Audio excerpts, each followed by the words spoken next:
I, 22F, have been staying away from home for the past 4 years now. I moved out for college at 18 and then I ended up getting a job there, so I didn't come back.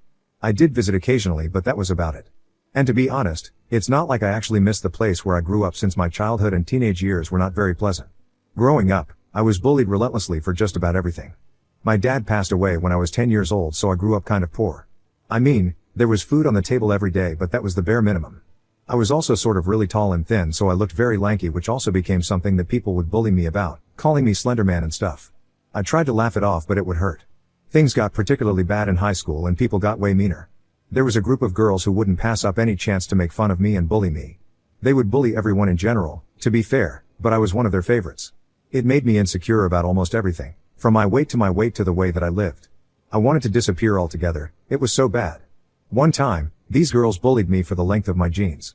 They ended right above my ankles because I was too tall for them, but I didn't want to ask my mom to buy me another pair, so I just continued wearing them. They wouldn't stop making fun of it, so I ended up running away to the girls' washroom in tears and locked myself inside a stall. I let myself cry for a few minutes, but when I tried to leave, I realized that the washroom had been locked from the outside. I could hear the girls snickering and giggling when I started banging on the door from the inside, and I guess they only scattered when the janitor came by and let me out. Even after that, there wasn't much that I could do because of my mom. After the first few instances of bullying itself, I told my mom about what was happening, but instead of backing me up on it, she told me to keep quiet about it and let it slide. I never understood why exactly she wanted me to stay silent, and even after I asked her a gazillion times, she refused to say anything other than that we were poor and couldn't afford to go picking fights with every other person who made fun of us. She said that she was busy working all day and didn't have the time to go to school with me just to complain about a bunch of girls, and told me that I needed to be tough. Not just that, but she also literally forbade me from complaining about them myself, either, since it would inevitably lead to the parents being involved, and she just didn't want to entertain any of that. I didn't want to let things slide all the time, but I had to, since my mother wanted me to, and I knew how hard she worked, so I guess I owed her that much. After school ended, I started college in another state, and that was like the fresh start I'd needed desperately. My dad had left me a college fund before he'd passed, so it was all taken care of, and my mother would send me money periodically as well. I took up a part-time job in college since I had some time to kill after classes, so I had sufficient money to occasionally buy a new outfit or two. And I guess people were a lot more mature there because nobody made fun of me anymore and everyone was quite warm and welcoming. I'd visit home during the holidays to meet my mother and some friends, but deep down, I was quite happy living away from home since it only reminded me of the bad times. Anyway, fast forward to a couple of days ago, I came back home for Christmas, and since this was my first holiday back home as a working woman, I decided to bring my mother a gift. I got her a really pretty dress and shoes to go with it, since I wanted to give her a token of appreciation for raising me to the best of her abilities even in the worst of times. But before I could surprise her, my mother ended up surprising me. A few days before I was supposed to come back, she messaged me saying that she's been seeing a man for a couple of months now and she thinks it's finally time to introduce me to him because I'm old enough to accept it. I was thrilled for her since my mother had been single for most of her life after my dad's passing, so this seemed good for her. I found it a bit weird that she'd never mentioned this man before, but I tried not to take it personally since she was just protecting me. I asked her about this person's name, but she refused to tell me anything and said that it was all meant to be a surprise. So I only met my mother's mystery boyfriend after I flew back home a couple of days ago, and I'm still so angry about all of it. When I came back home, my mother told me that her boyfriend was already there with his kids and blindfolded me to walk me to the living room. I was excited to meet these people and even bought a box of chocolates and flowers for them. But as soon as she took the blindfold off, my stomach dropped because the girl standing before me was the same one who had bullied me for several years in high school and was now smiling at me as if nothing had happened. She was holding the hand of her little brother, who must have been around 14 or 15. I could hear her dad talking to me but couldn't comprehend anything since my head felt so fuzzy and weird. After a few minutes of stunned silence, I turned around and left while he was still talking about how nice it was to finally meet me. I walked upstairs to my own room without a word, and I could hear my mom's boyfriend asking if I was alright. I walked into my room and locked it so that nobody would be able to enter and tried to take deep breaths, but my mother had come after me and was telling me off about how rude I was being right now and that I needed to come back down and apologize to her boyfriend right away. I cut her off mid-sentence and asked her how long she had been seeing this man, because I believed that she'd been lying on purpose while telling me about him so that I'd still visit and she could spring this on me. Her hesitance to tell me how long told me everything that I needed to know, and when she admitted that this had been going on for a while now, almost 7 years, it all made sense. It finally added up. I understood why she didn't want me to ever complain about being bullied, since she was more interested in protecting this man and his daughter than her own daughter. I couldn't believe that this was happening, and I told her to leave me the hell alone right now since I couldn't stand to see her. She tried to argue, saying that she knew that I missed my dad, which is why she'd kept it all a secret from me for so long. As if my dad was the reason I was so pissed off at her. I told her that she'd lied to me throughout my teen years and continued to let me get bullied in spite of having the power to stop it. She chose to keep quiet and let me suffer instead of having a spine and telling her boyfriend to teach his daughter not to bully others. And I don't think I could forgive her for that, not now and not ever.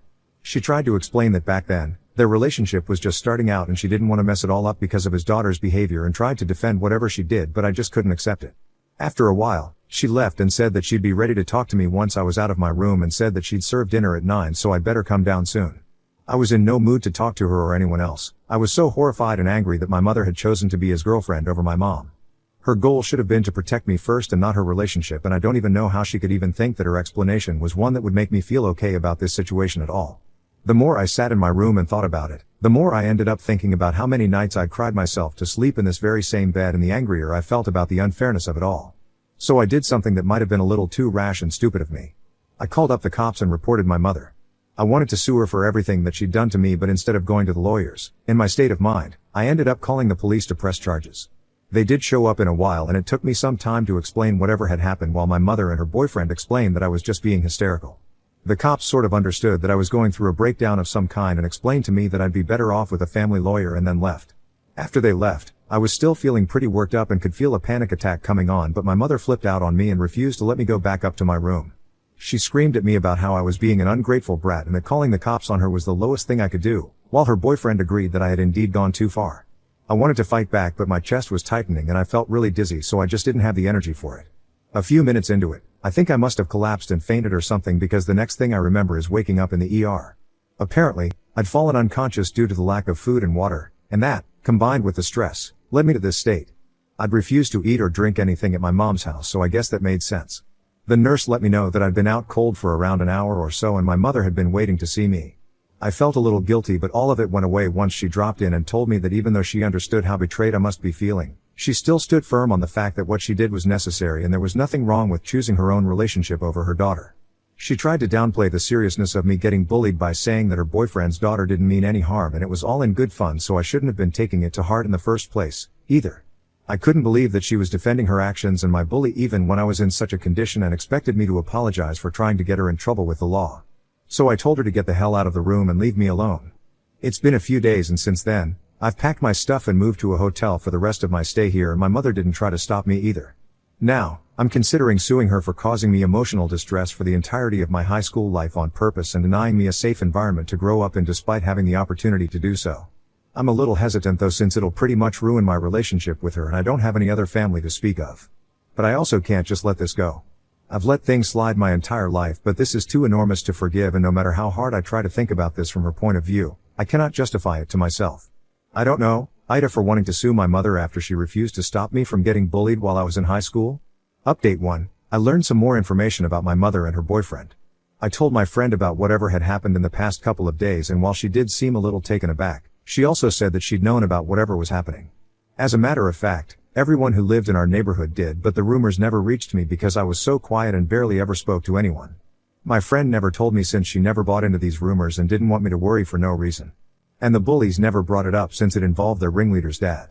Apparently, her dad had been cheating on his wife with my mother for several years, pretty much from the beginning of freshman year, and people knew about it since they'd spotted them holding hands occasionally near their workplace. My mother was a front desk employee and he was the surgeon at the same hospital there, so they worked in close proximity, and I guess that's where they started their affair.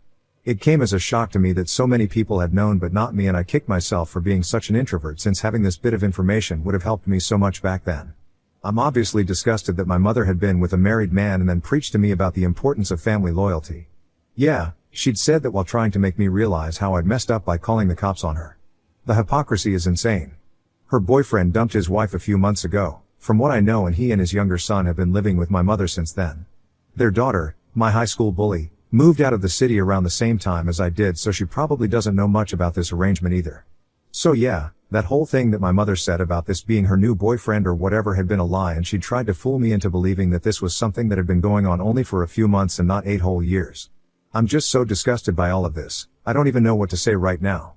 She hasn't contacted me either, even to apologize. Update 2, I did it. I'm suing my mother for emotional distress. I've managed to convince my bosses to let me work remotely for the duration of this lawsuit, and they've agreed, thankfully. And since I cannot spend all my money on hotel bills, I'm living with my friend who's been pretty happy to have me back and readily offered to let me stay with her, so that was nice. My mother was notified of the lawsuit against her a few hours ago and she's been furious about it. She called me up to ask me what the hell did I think I was doing, and I told her exactly what I thought I was doing, taking revenge for turning her back on me in my hour of need. She refused to side with me when I needed it the most, so now she'll just have to cough up money to make up for it. After all, that was her excuse back then. She'd kept reminding me that we were poor and she had too much work to do to be able to go to school with me to complain about a bunch of kids. So now that I know that all that was a bunch of bullcrap, I think I'm entitled to some compensation at the very least. Not to mention that it'll be greatly helpful to pay for the therapy that I'll most certainly be needing in the future. She told me that I was being ungrateful and that what she'd done was completely okay and I was going to lose, but she sounded really doubtful about whatever she was saying as well, so I don't think she's too convinced about the fact that I'm going to lose. Either way, even if I do lose, at least I'll have the satisfaction of knowing that I tried to get back at her and didn't just let it go like she'd told me to my entire life. I'm hoping that the people who knew me back in high school will back me up this time and help me win this lawsuit, so I'm contacting some old classmates and teachers. I haven't heard a word from either my mother's boyfriend or my high school bully yet, and I hope they keep it that way because they're the last people I'd want to speak to at the moment. Update 3. Well, I spoke too soon, I guess. About my high school bully not being involved in this thing with my mother. 2 days have passed since the last update and my mother's been constantly texting me about how I'm making a mistake and that I'll regret this forever, but what's done is done now and I'm not taking it back. Today, I guess she sent her boyfriend's daughter as a messenger of peace to me, since in a way she is the root of this whole issue. She's the one who bullied me in the first place, so I think my mother believed that sending her to talk to me and apologize for the past will make me forgive her. Tough luck, Mom, that's not how this works. Anyway, she visited me today and it was really awkward. I obviously had nothing to say to her and didn't even want her to talk to me or apologize to me, truth be told. I was fine with hating her forever because even after so many years, her insults hadn't stopped bothering me and I doubt that they ever would. She started off by saying that she was sorry for the way she'd behaved with me when we were in high school, that she was really immature and dumb back then, and wanted me to forgive her. I didn't really mean it, but I told her that I did and that she could leave now since I didn't have anything else to talk to her about, but she stayed and told me that since I'd forgiven her, I should probably forgive my mother, too. Like she'd forgiven her dad for cheating on her mother and had stayed in his life.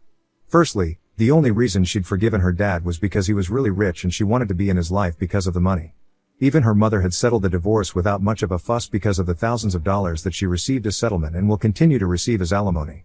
So I don't think her emotional connection with her dad had as much to do with her forgiving him as his bank balance did, and I told her that. She went all red in the face and said that I was just jealous that my mother had never spent even a single dollar on me, even though her dad would send her money every month when we were in high school and let me grow up thinking we were poor. I mean, we were, but she still had an extra source of money, namely her loaded boyfriend, and all she did was spend that money on herself in secret. I don't think my dear high school bully was supposed to blurt this out, and she looked really unhappy after she'd said this, but I'd heard it and both of us knew that this would definitely come up in the next court visit. I told her to leave me alone and she did go away, but told me that I was messing up big time by cutting the only family I had out of my life. Lucky for me, I didn't consider my mother's family anymore, so it doesn't matter to me. Had she tried to protect me when I'd asked her to, then I would have regretted cutting her off. But then again, if she had stood by me then we wouldn't have been in this situation at all today. She thought about herself and nobody else, so here we are. Update 4. Hi, guys. Phew. So it's been a tough couple of weeks, I'm not going to lie. I've been working day and night to prove that my mother was an awful person to me. I'm at my job during the day and have to also work alongside my lawyer whenever he needs it, so it's been pretty tense for me. The final date of hearing is coming up really soon, and so far, I've succeeded in proving that my claims are all 100% true. My mother's lawyer is being paid for by her boyfriend, and of course, he hired the best damn family lawyer he could find, so this is all taking way longer than it should, but I know that I'm telling the truth, so I'll get what I deserve eventually. I'm stressed out as hell right now, and the only thing I can do is pray that this one last meeting goes well and then this will all be over. My mother will be out of my life for good. She stopped texting me, and she, her boyfriend, and his daughter have all actively been spreading hate about me online and trying to turn people against me, but I have the truth on my side. Plus, I guess my underdog image from when I was in high school is doing wonders for me now, since people refuse to believe I'm capable of being the ungrateful selfish brat that they want me to be perceived as. So that's good for me. I just hope I win this one, since it'll be a huge, huge deal for me. Not just money-wise but, well, emotionally. I'll finally win against the bullies who tried to ruin my life, and it'll all be worth it. Update 5. 2 weeks since the last update, and I'm incredibly happy to tell you guys that my wonderful mother ended up paying me $50,000 in damages for whatever emotional distress she put me through intentionally. I won. I can still hardly believe it, but it's true. Obviously, I paid off my lawyer first and also gave my friend who let me live with her around $3,000 as a token of appreciation. I'm finally flying back to my real home next week and I'm done with this crap. My mother and her boyfriend aren't too happy about it, judging by their posts on social media where they're talking about how they're so incredibly disappointed that the law decided to punish her for being a good parent who tried her best to support her greedy and immoral daughter, but they wish me all the best now. My high school bully has now blocked me, but it's fine since none of their opinions matter anymore. Because I won. And they lost. And that's the defeat they'll have to live with for the rest of their miserable little lives now.